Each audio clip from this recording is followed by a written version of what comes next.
Apple cider vinegar has a host of proven health benefits, including weight loss and fighting diabetes, but those who consume it should always drink it through a straw, warn experts.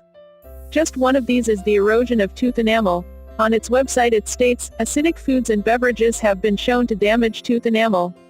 Soft drinks and fruit juices have been more widely studied, but some research shows the acetic acid in vinegar may also damage tooth enamel.